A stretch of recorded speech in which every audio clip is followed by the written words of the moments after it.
She didn't ask for help. But when it came, half dead and silent, lying beside her barn, her heart remembered what it was like to care again. The morning started like most others on the James farm, gray, cold, and quiet. Hester had already lit the stove and stirred the last of the cornmeal into hot water when she heard her youngest boy coughing in the next room. The sound made her heart tighten, same as it did every morning. 3 children. 1 roof. And no husband. That was the math of her life now. Since her Jacob died in the mining collapse 2 years back, she'd been scraping by with grit and prayer. She took laundry in when folks offered, sewed mended hems at night, and kept the chickens alive with feed she stretched like her faith. It wasn't the life she'd hoped for, but it was the one she'd kept from falling apart with her bare hands. She stepped out into the cold with a bucket in one hand and her shawl pulled tight. The frost was still on the grass.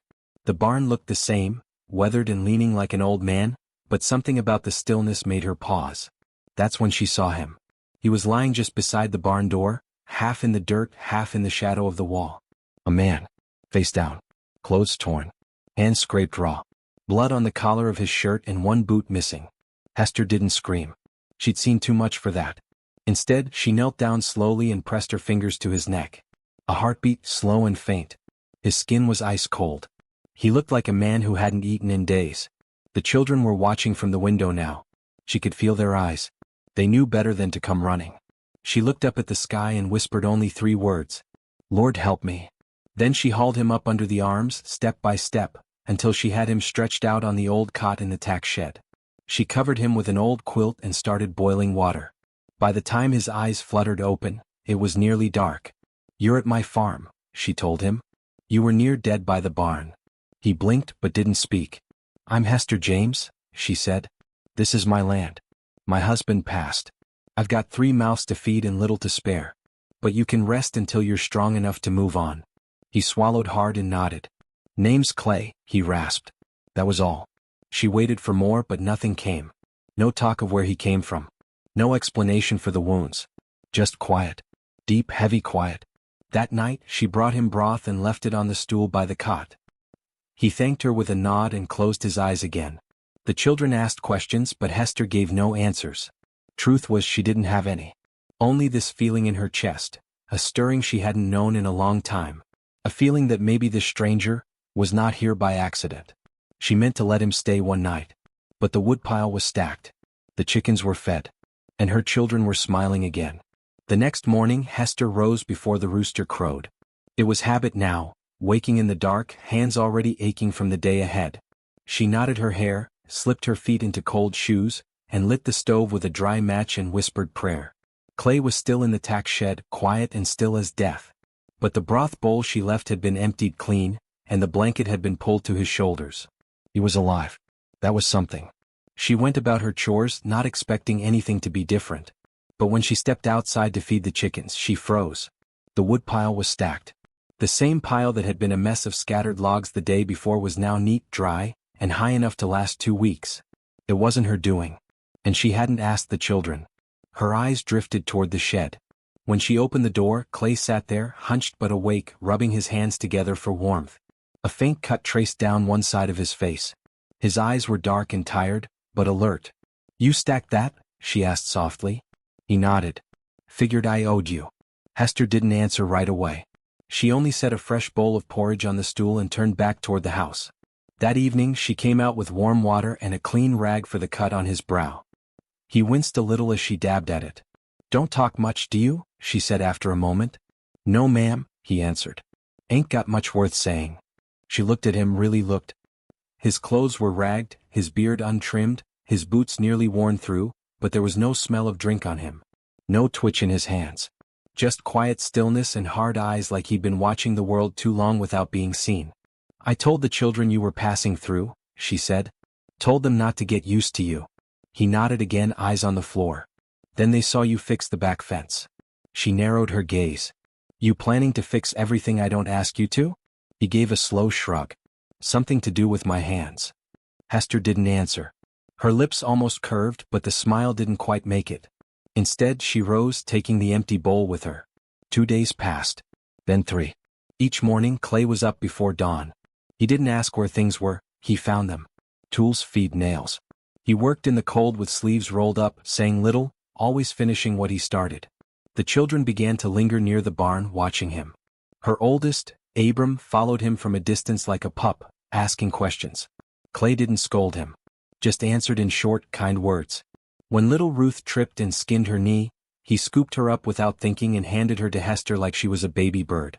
On the fourth night, Hester laid awake, staring at the ceiling. Her heart wrestled. He hadn't asked to stay. She hadn't asked him to either. But something was shifting. The way the house felt warmer. The way the silence didn't weigh so heavy. And most of all, the way the children laughed now. She'd forgotten that sound. She had worked too hard to be cast aside again. But one whispered judgment in the churchyard made her feel unclean all over. Sunday morning came with clouds. The children had already dressed in their patched Sunday best, shoes scrubbed and hair slicked down. Hester wore her plainest dress, the dark gray one she saved for church, and wrapped her shawl twice around her shoulders, though the wind wasn't sharp yet. She hadn't seen Clay that morning and she didn't plan to. The understanding was unspoken. He was not invited to the church house.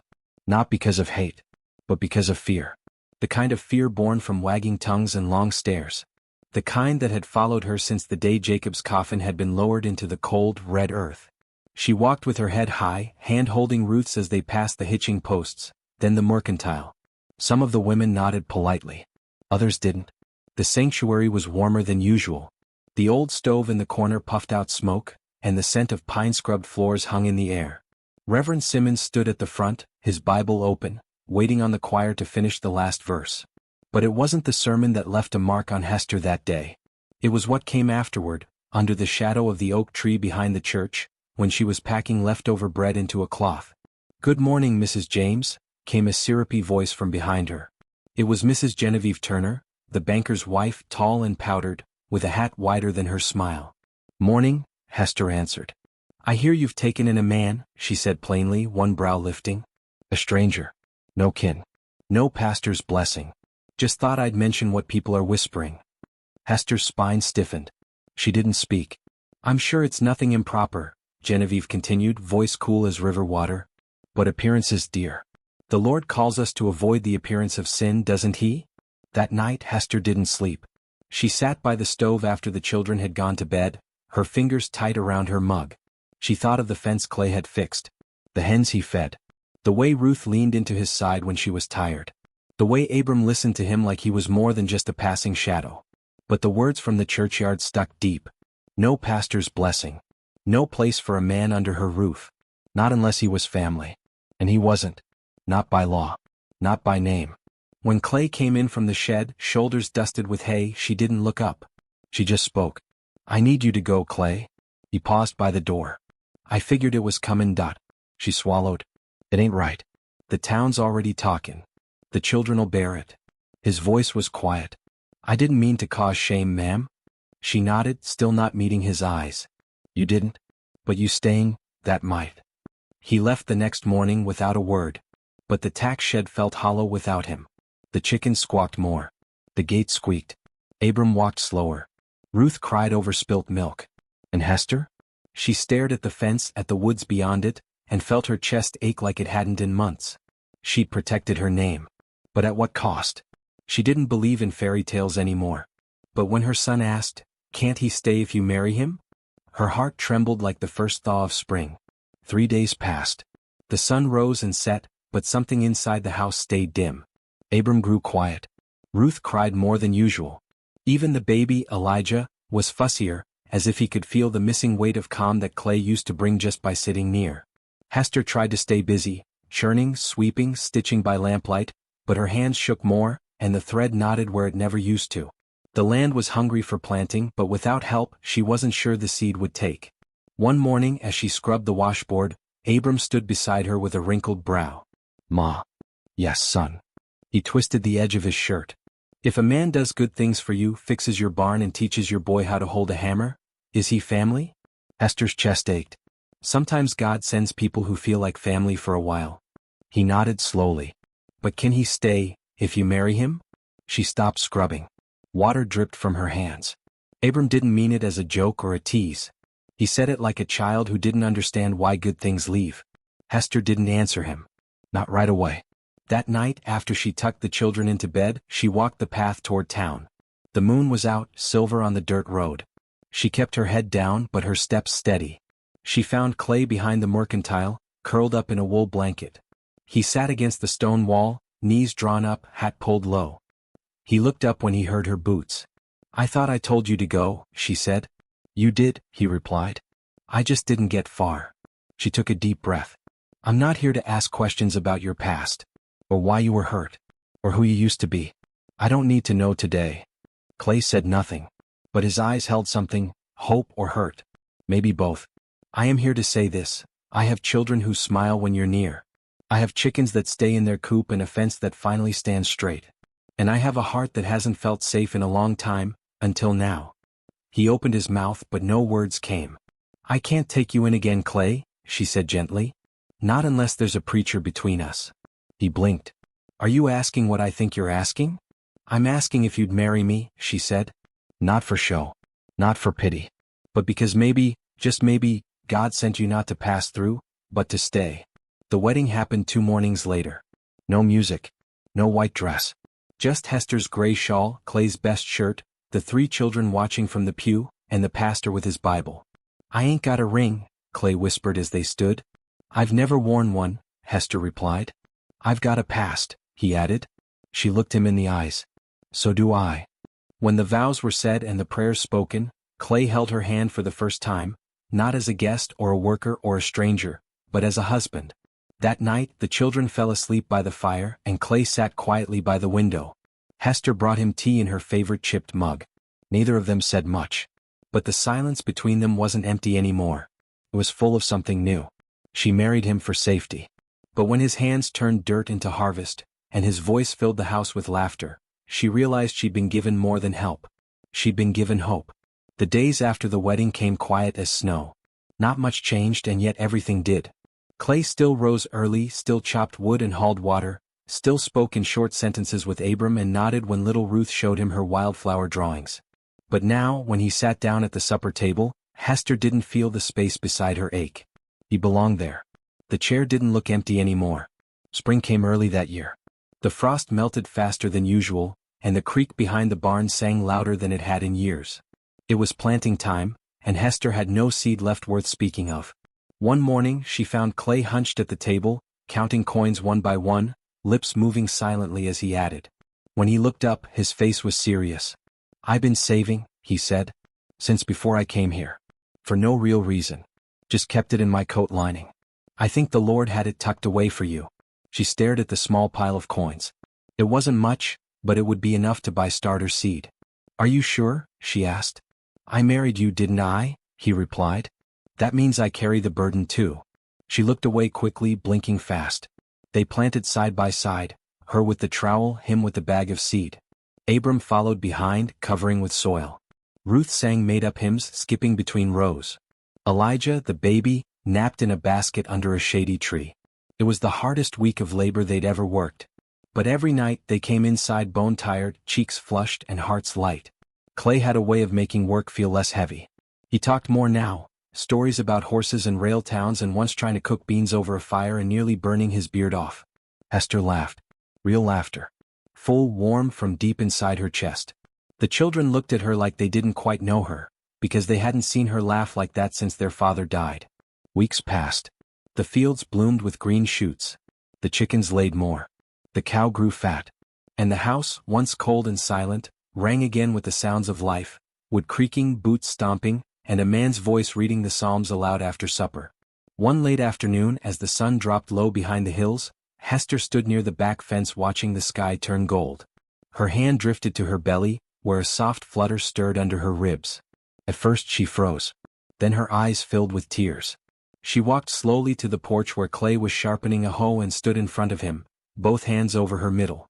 "I reckon we'll need a crib come winter," she said softly. Clay's face went still. Then slowly he stood, stepping close. "God help me," he whispered, voice thick. "You've given me a home.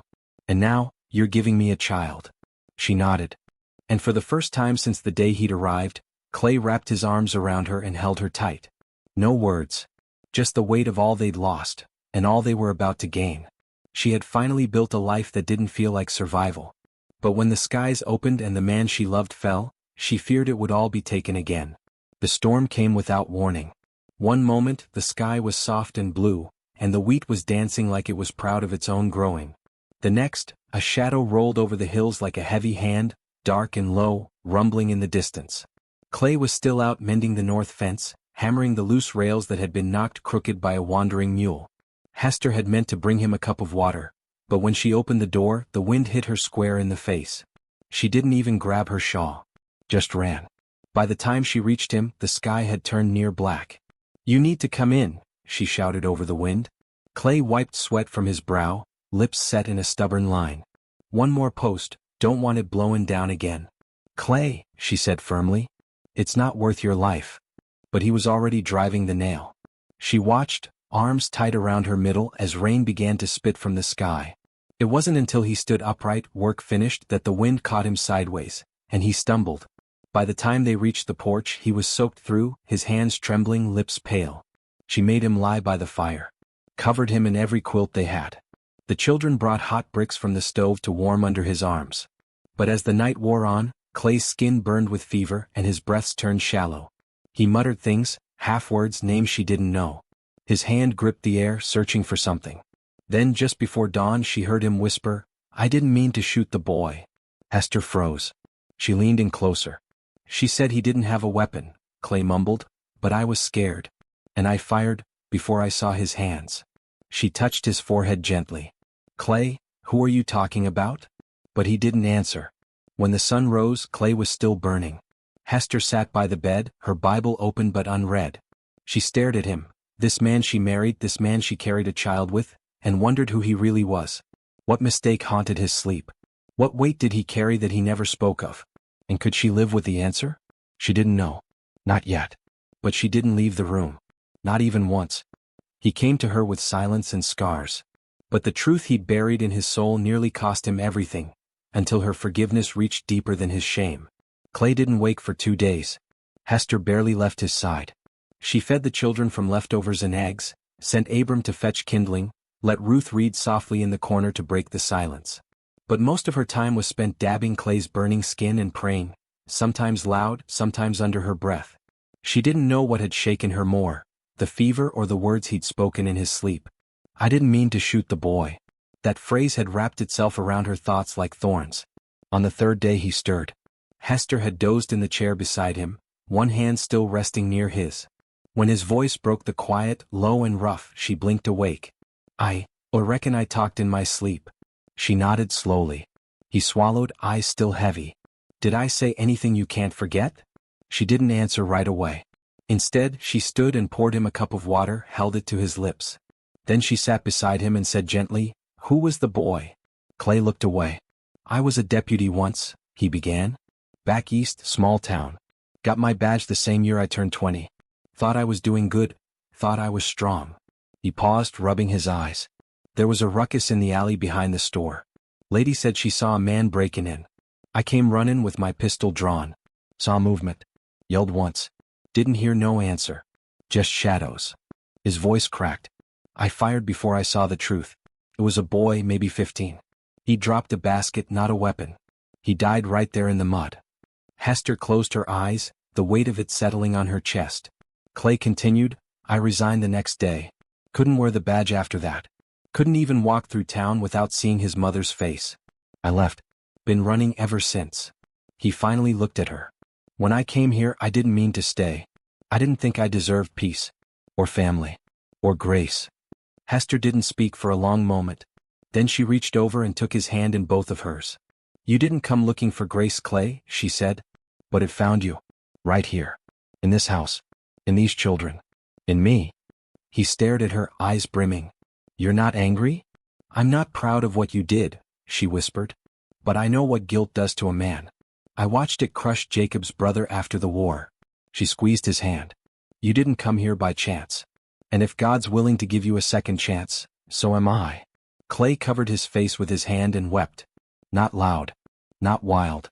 Just deep, quiet sobs, the kind that only come from a place too long locked up.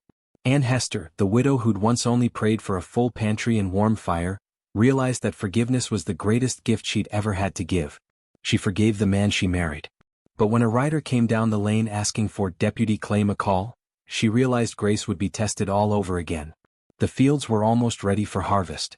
The early wheat stood tall and golden. The hens laid regular. Clay was strong again, chopping wood, teaching Abram how to hold a plow straight and humming low hymns in the mornings. The baby kicked off, and now Hester walked slower, one hand always resting on her belly like a promise. Life, quiet, tender life, had begun to bloom again. But peace, Hester knew, was a fragile thing. Like eggshells in your apron pocket. It only took one step in the wrong place to break it all. It was Abram who spotted the stranger first. A single rider, tall and sharp, coat flapping in the breeze, rode up the lane just after supper. The sun was dipping low behind the hills and the sky was streaked with orange. "Mama?" Abram called from the porch. "There's a man coming." Hester stood up slowly, wiping her hands on her apron. Clay stepped out beside her, his shoulders going stiff as soon as he saw the figure. The rider dismounted and tipped his hat. "Evenin'," he said. "I'm lookin' for a man goes by Clay McCall. Used to be a deputy back east. Folks say he's workin' this farm." Clay stepped forward. "That's me." The stranger pulled something from his saddlebag. "Papers. I'm Marshall Deakins. Got a letter from Virginia. Seems the mother of the boy you, well, she's been searching. Wrote the judge. Wanted you to know she forgave you." Clay blinked. "She, what?" The marshal nodded. "She said running from sorrow don't heal it. Only truth does. She wanted you to have this." He handed Clay the envelope. Clay turned it over with trembling hands. His voice was hushed. "I thought she'd hate me forever." Marshal Deakins looked between Clay and Hester. "Some folks never get peace. Seems you got more than most." He tipped his hat again. "Don't worry. There's no warrant. Just a message. Reckon that's all she needed." He mounted his horse and rode off without another word. That night, Clay sat on the porch, letter in his lap. The sun had set and the stars were beginning to appear. Hester came out and sat beside him. "She forgave me," he said, voice cracked. "The boy's mother. Said she hopes I've built a life that honors her son." "You have," Hester whispered. "Every nail you've hammered. Every chore you've done. Every prayer you've spoken over this family." Clay looked at her belly, then her eyes. "I didn't think I was worthy of this. Of you. Of him." She rested her head on his shoulder. "You weren't. Neither was I. But grace don't come because we're worthy. It comes because we're loved." They sat there in silence, side by side, the letter resting like a stone between them. But it didn't feel heavy. It felt like something being laid down, finally. She'd buried one husband after childbirth. Now, with her belly full and her heart wide open, she feared that joy might leave her grieving once again. The leaves had begun to turn, crisp and yellow at the edges. The wind carried the scent of smoke from other homesteads, and the evenings came sooner, falling like a quiet curtain over the hills. Inside the farmhouse, Hester rocked slowly in the chair by the fire, hands resting over the swell of her belly. The baby stirred often now, little kicks that startled her or rolls that made her catch her breath. Clay sat at the table mending Abram's boot. He glanced at her every so often, worry shadowing his face. She knew that look. He didn't speak of it, but she could feel his fear. And she shared it. It was near midnight when she woke with a sharp pain low in her belly. She waited. Prayed it was just another ache, the kind that had come and gone for weeks now. But when the second one came, stronger, she whispered his name. "Clay." He was at her side in a blink. "Is it time?" She nodded, gripping the edge of the blanket. "Go fetch Miss Myrtle. And hurry." He kissed her forehead and ran out into the night. By the time he returned with the midwife, the pains were coming fast and hard. The children had been ushered to the neighbors by Abram, who'd grown into a fine young helper without even noticing it. The room grew hot, though the fire had been tamped low. Clay waited outside the bedroom, pacing like a caged animal. Then just before dawn came the cry. A single sharp, wailing cry. Followed by silence. Then another sound, a laugh. Not from the baby. From Hester. Clay was called in by Miss Myrtle, whose eyes were teary despite her usual stern face. "Come meet your daughter," she said. He stepped into the room like he feared it would disappear. But it didn't. There, bathed in morning light, was Hester, pale but smiling, her eyes rimmed red with exhaustion and joy. And in her arms, wrapped in a patchwork quilt, a tiny girl with a full head of black hair and lungs like a preacher. "She's strong," Hester whispered. Clay knelt beside them, touching the baby's hand with a finger. "She's beautiful." "I was afraid," Hester confessed softly. "Afraid it would be like before." He took her hand. "So was I. But God was here," she said, eyes closing. Clay nodded, voice cracking. He's always been. That night, Clay carved a name into the crib post with his pocket knife. Grayson McCall, it read. And when he tucked his new daughter into that crib and kissed his wife's forehead before climbing into bed beside her, he didn't feel like a man hiding from the past anymore. He felt like a man living in the promise of tomorrow. She didn't know that loving again would lead to so much more. A husband reborn, a child cradled in joy, and a future that only God could have written. Years passed as quietly as snow falling on fence posts. The seasons came and went, some dry, some rich, some hard, but never hopeless again. Not since the day Clay McCall laid his burdens down on Hester James' front porch and picked up a plow, a hammer, and a second chance. The farm changed little by little. A new chicken coop. A second barn. 2 more acres tilled with borrowed seed and honest sweat. The children grew, Abram with shoulders like his father's, Ruth as bright and stubborn as the sunflower she loved, and little Grace and born with her daddy's eyes and her mama's fire. She learned to walk between the rows of corn, holding onto Clay's finger. Called him Papa before she ever said Mama. Sometimes at supper, Clay would bow his head and pray so soft the others had to stop chewing just to catch the words. But they were always the same. Thank you, Lord, for sending me not what I deserved, but what I needed. One spring Sunday, Hester stood by the fence, her belly round once more, watching the children chase each other through the orchard blossoms. Clay came up behind her and wrapped his arms around her shoulders. You tired? He asked. A little, she said, leaning into him. You scared? She turned to him, her hand resting on his. Not anymore. He kissed her temple. Me neither. That fall, Clay built a new cradle, stronger, smoother, carved with little vines and stars. Abram helped with the sanding and Ruth picked out the quilt pattern. Grace, now 3, declared it hers, and insisted on placing her favorite doll inside it each night. It was a full house. Not perfect, but whole. On their anniversary, Hester placed her worn Bible on the porch railing and opened to the Psalms. The page was marked by a ribbon faded from years of turning. Unless the Lord builds the house, she read aloud, they labor in vain that build it. Clay smiled at her, sitting with baby Grace on his knee. Good verse. She nodded. He built this, Clay. Not the walls or the roof, but this. He didn't ask what she meant. He just looked at her, with love in his eyes and the kind of quiet peace only grace can give. If this story stirred your heart, friend, don't keep it to yourself. Share it with someone who needs a reminder that God's not done writing their story. Leave a kind word in the comments, and if you haven't yet, subscribe for more tender Western tales filled with faith, second chances, and love that lasts. Because sometimes the most beautiful stories aren't about riches or fame, but about grace waiting at the end of a dusty road.